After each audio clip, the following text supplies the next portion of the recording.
Hey, what's up guys, Liam here, and today I'm going to be talking to you about working to a brief.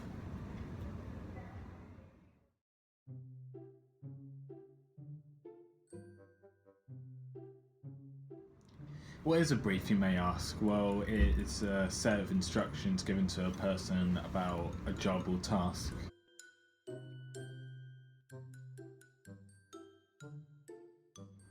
There's about 7 types of different briefs. The first one I'm going to talk about is called a contractual brief.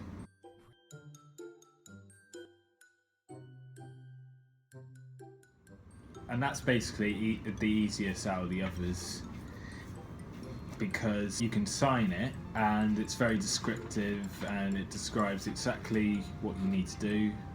It will mention stuff like a time frame or pay or deadlines or what it requires you to do.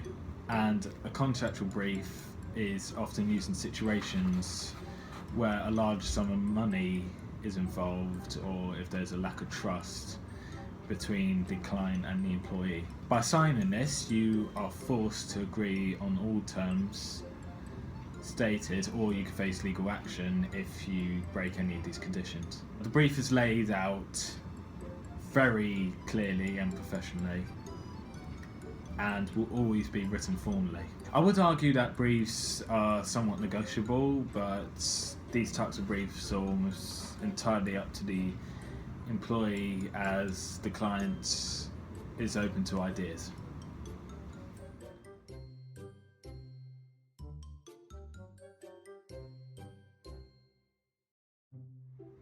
This type of brief gives you more leeway, as you can alter almost all the brief's aspects, which basically means that you can use more of your creative ideas or vision. A negotiated brief is used in situations where the client may not know exactly what they want, so they leave it up to the employee to work out the finer details.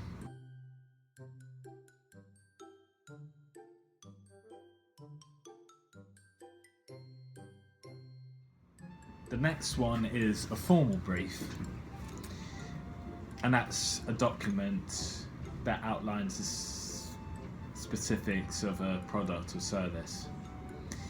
It's well set out and structured in a neat and orderly manner. Because it's formal, it uses formal language, so there's not like any slang or abbreviations. The document should be fully explained so that the employee knows exactly what they're doing. To make it look more professional, you could have something like the client's logo on it or something.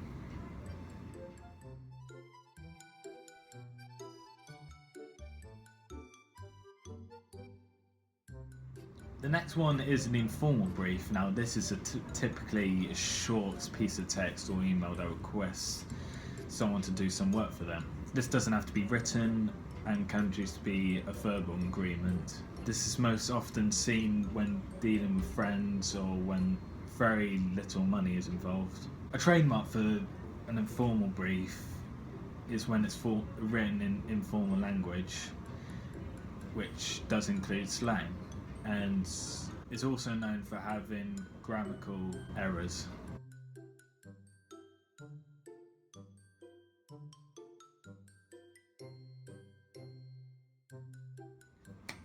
A commission brief is where a client commissions a company to fulfill a brief.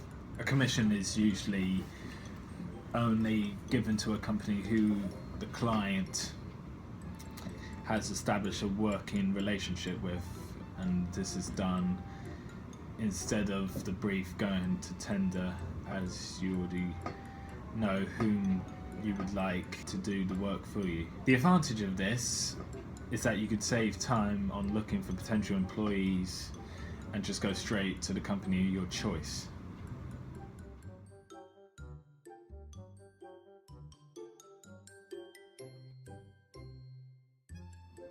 The next brief is the competition brief. Now, this is open to the public,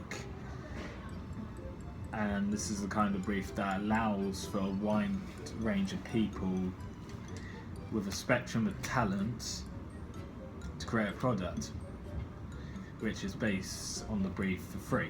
Because this is a competition brief, only the winners will get the prize or some kind of reward, and this means less money is spent on a product, and you have a wealth of different ideas to choose from. An example for this will be the Sundance London Short Film Brief, and this is similar to a competition brief as it requires a client to post a brief that is open to outside companies. After receiving the brief, the companies come to pitch to the clients for the work. The best will then be selected, and then they will be given the chance to work for the client, developing their ideas and creating their product.